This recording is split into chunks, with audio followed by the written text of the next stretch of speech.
got a lot more to say. So I'm in my car. Hang on a second. I'm in one of the canyons, so I just have to get all the way back up to Estes where I work.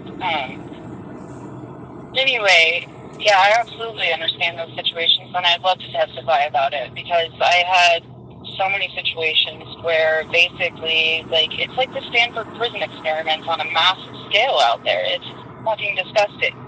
People drive people to madness over, like, power and control. Like, they really get a kick out of controlling the homeless population out there, but then they don't actually want to do anything about it, and so they just push people until they break. And then when they break, they're like, oh, see, this is why you can't function in society. It's like, oh, okay, so you're going to torture me for 4 months, use all my resources, send me in endless loops to go check out other resources, other places until I have less than I started with.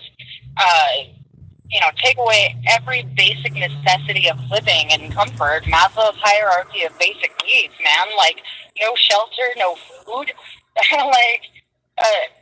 People are going to lose their shit. And you start treating people like they have less than animal rights, you're going to end up with a lot of people that are basically gone feral, and now you're cornering them and threatening them. Of course they're going to fight back. That's not a mental health problem. That's torture. Yo. My problem is that the state that my ex left me in, and his, landlord or whatever, I couldn't quite form proper sentences, and I kept having heat stroke, so I'm really not even sure if the words that I thought I was saying were the words coming out of my mouth. And I can't tell because no one cared to pay attention enough. So I could have, I thought I was saying stuff like, I need an ice pack before I have a seizure, I need water, I'm having heat stroke, and I need help. And I would say that over and over and over, and they'd be like, ma'am, you need to calm down or I'm calling the cops. And then they would stare at me with, like, a weirdly smug smile, like, what are you even saying? And it's really disturbing because some of these, like, emergency workers and mandatory reporters are supposed to be trained to see something like that. Like, this is basic shit. Like how to recognize a stroke, or, somebody having a health crisis, not a mental crisis, or, like somebody starts speaking gibberish and half their face isn't moving. Maybe you should get them to the fucking ER instead of laughing at them and being like, well, if you don't want my help, I'm out of here, which is what happened to me in Vancouver, Washington in a fucking parking ride. I absolutely know that I have brain damage from multiple rounds of heat stroke because people were denying even so much as water to people that looked homeless. And that's insane. There's states where that's illegal to deny somebody a glass of water. And so it just kind of blew my fucking mind that people were just like torturing the homeless population to the point where they break, and then just modifying their own memory, I guess.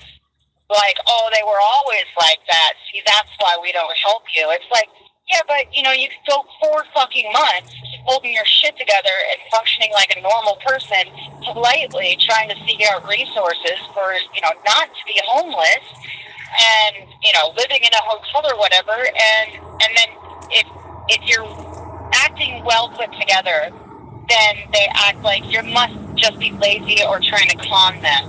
And so they don't want to help you because you're not in crisis enough. And then when you finally hit crisis enough, they call the police because now you're just acting crazy or, like here in Colorado, I was told that I was going to get some help. I got all the paperwork they asked for. I showed up. I made, promises at the hotel that I was staying at that they were going to get a payment from this local resource. And I show up like an hour before I'm supposed to have this all done, with one last piece of paper that they asked for. And suddenly they had changed their mind and decided that they had things that they thought were a better idea for my family, except for they didn't the things that they suggested were so overly complicated and worse, and would make things worse for me and my children, and that it was mind blowing. And so then I spent 45 minutes talking to this director about it and hammering out the details, and then finally coming back around again to the point where it was like, oh yeah, no hotel voucher would actually be the best thing. And this lady jumps in, she's like, okay, well, I still think that my IBB is better, and that's what we're going to go with. And I had a freaking autistic meltdown about it because, like, it instantly made me feel suicidal because their suggestions, instead of a hotel voucher to bridge a little bit of a gap for me, was to put the kids in foster care, go into a safe house, quit my job so that I could go into this specific shelter. And I was just like, well, why would I do that for 2 weeks and then try to pick up all the pieces after quitting my job? Are you insane? So, hang on a second.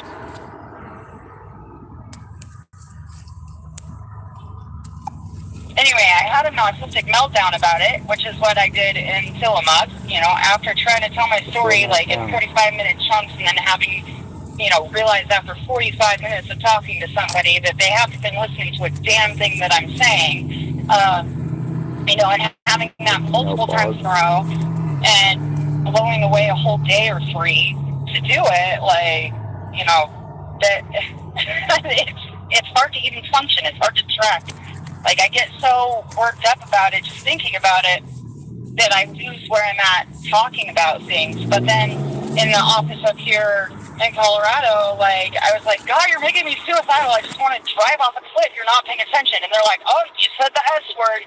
And they called the cops, and I swear to God, like 10 of them showed up and to, like, talk about why I'm causing a scene. And I was like, because I just wasted 4 hours of my day trying to explain something to somebody, only to have them pull the rug out from underneath me and basically prove that they weren't listening in the fucking first place, because what they responded with had nothing to do with anything that I said.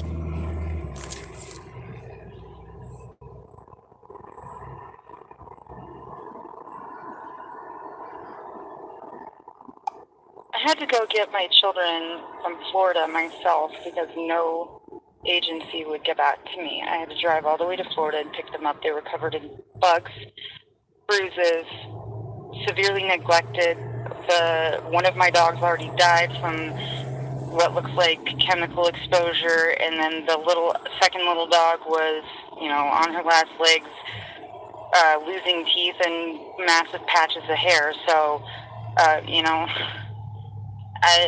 I just got them back like a month ago. I'm still trying to figure out how to help them with their PTSD. I have massive PTSD. I have to make my kids the priority because they're my responsibility. I'd be more than happy to,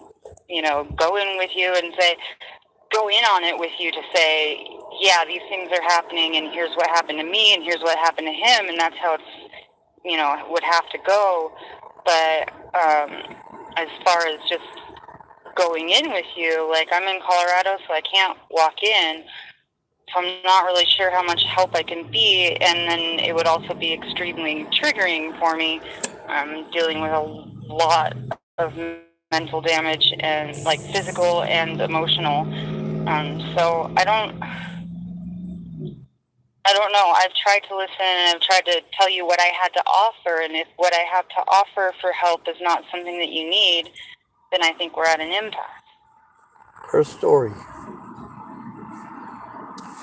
is what's needed. But regardless, I'm at work right now, and I'm out of anxiety meds, and so I'm going to have to let this go for this minute because... I don't know what the hell just happened. It just cut off. But regardless, I'm at work right now, and I'm out of anxiety meds, and so able to work. I'm going to have to let this go for this minute because I need to keep my job so I can keep my kids safe. She can tell you a lot about Helping Hands, too. Everybody wants to send us to them. I won't be able to keep my car if I have to spend $400 a month at a place like that, and I can't afford to take care of myself on $822 a month. So for her, powering through that is phenomenal. I mean, yeah, she's able to work and I'm not, but still, I mean, got to give her kudos.